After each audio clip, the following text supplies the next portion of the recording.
Hello, everybody. This is Joseph P. Farrell with news and views from the Nefarium on Thursday, December 8th, 2022. This will probably be our penultimate, news and views of 2022. Probably one more next week. Then I'm taking some time off during the Christmas holidays on into the new year, probably up until my birthday around January 10th. So, barring something happening, something really newsy that I will talk about or have to talk about during that vacation time, this will probably be the second to the last news and views for 2022. And while we're doing the house cleaning and housekeeping, don't forget tomorrow, Friday afternoon at 2:30 U.S. Central Time, will be our last vid chat of 2022. Again, I'm taking a lot of time off this year. As you know, the heart attack kind of slowed me down a bit, so I'm going to take some rest and rejuvenation time again this year, only a little bit longer than I normally do. So tomorrow will be the last vid chat of 2022. Just a reminder, you need to get your questions and comments posted in the comments area, in the members area, no later than 10 o'clock U.S. Central Time tonight. And then also, please note, I've posted the VidChat schedule for next year up through April on the website. So you can mark down your VidChats ahead of time.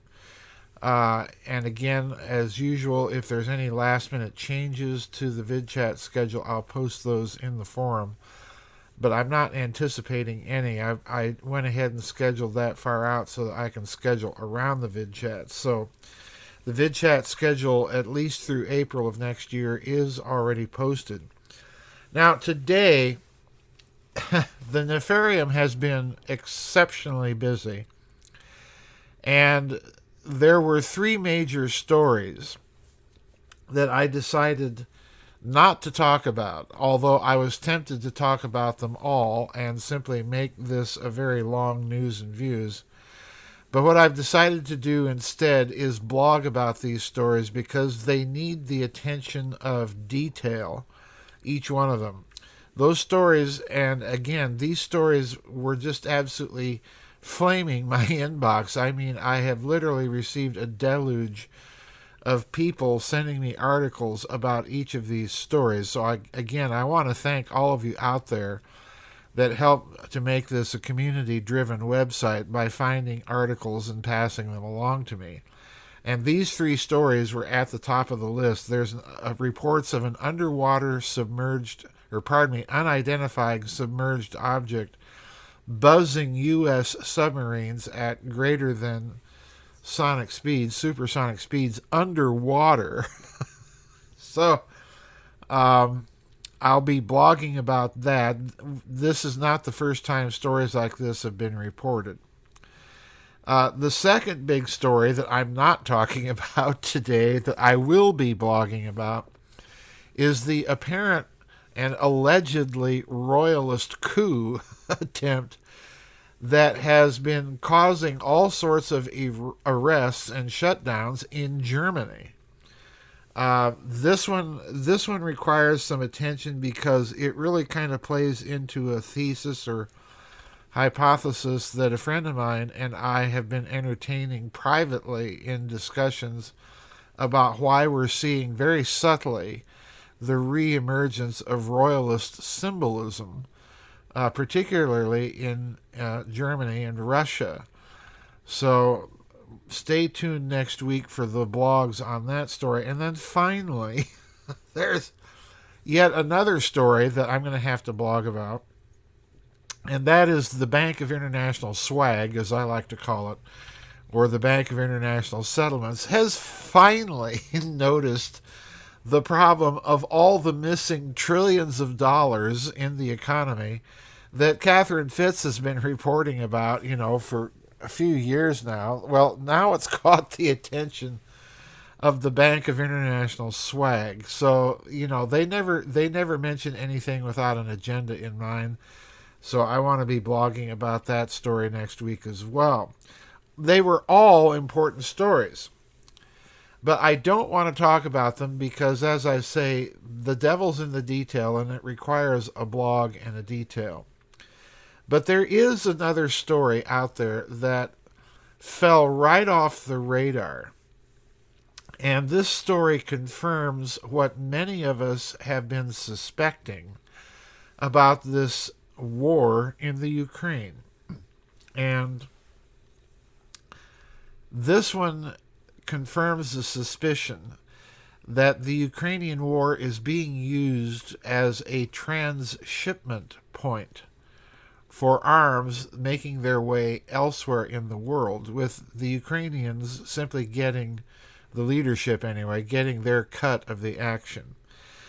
This was spotted by one of our readers, so thank you for sending this in. The title of this article is Nigerian Leader Issues Warning, Weapons Sent to the Ukraine. And again, folks, I'm going to persist in my use of the definite article. It is the Ukraine, are ending up in hands of terrorist groups in North Africa. The article is datelined December 4th, 2022 by Jim Hoft.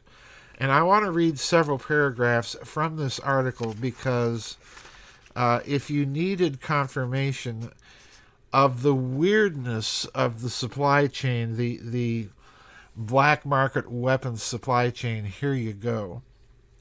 Quote, President Muhammadu Buhari warned last week that weapons from the raging war between Russia and the Ukraine are now finding their way into the Lake Chad Basin region.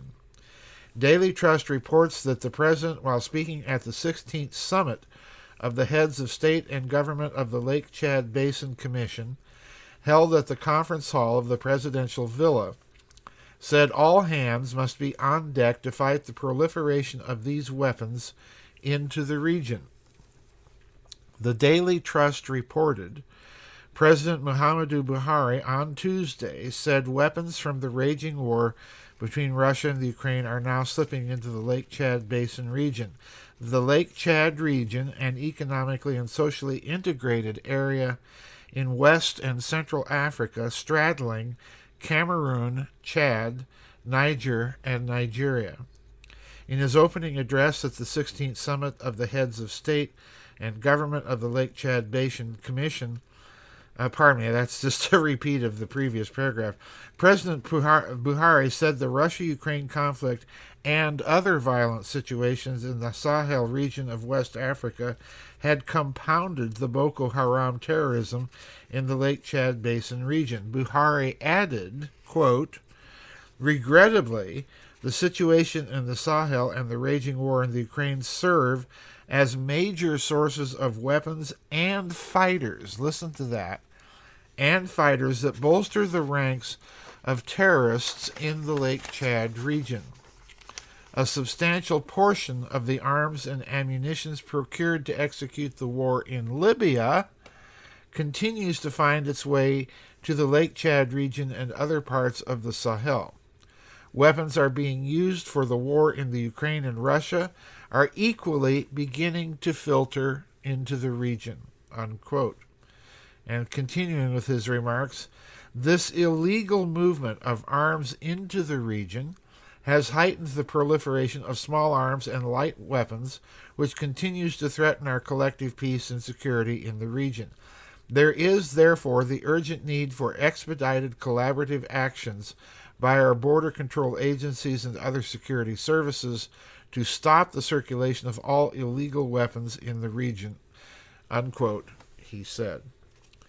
So there you have it, a bit of confirmation that the Ukraine is being used, or the war is being used as a cover for making the Ukraine a transshipment point for weapons to other parts of the world. And notably here, folks, this is mostly in the form of small arms, and you'll notice fighters. So in other words, you even have a suggestion, and I suspect that the Nigerian president knows more than he's saying at this point. But you have the suggestion, or at least the suspicion cast in his remarks, that some of the fighters that may be volunteering for mercenary duty or what have you in the Ukraine and on behalf of the Ukrainian military are actually being, again, transshipped from there to other places, including Africa. So, in other words, the Ukraine here is the cutout man, the middleman. It's the oligarchs and leaders there that will get their cut of the money for all of this weapons smuggling. So, the Ukrainian war has become a cover story for weapons smuggling, and this during a time, please note, during a time when the FTX scandal, money laundering scandal, has broken, indicating that they were using crypto and the war in the Ukraine as an excuse to launder money to the Democrats and Republic thugs that were contesting in the last election. So, in other words, my suspicion is eventually you're going to have some sort of tie-in between this arms smuggling and the FTX scandal, because it would be very easy to use blockchain, cryptocurrencies, and so on as the mechanism by which you launder money for arms shipment payments. So at some point, this is my suspicion at this stage, that you're going to see something regarding armaments transshipments and the FTX scandal tie together. That may be down the line quite a bit, depending on investigation, or again, it may be something that these local African nations eventually stumble onto and report. So that's it for my news and views. Don't forget the blogs about the unidentified submerged object, the German royalist coup attempt, and the BIS complaint about missing money. That will be coming up this week. Next week is not the last week for blogs. I'm planning to stop the blogs the week after that and then take my Christmas vacation. So don't forget, tomorrow's the final vid chat for 2022. Get your questions and comments in by no later than 10 o'clock U.S. Central Time tonight, and we'll see you tomorrow and on the flip side. Bye-bye, everybody. God bless. And if you don't hear from me before Christmas, you and yours have a very Merry Christmas and a Happy New Year. Bye-bye.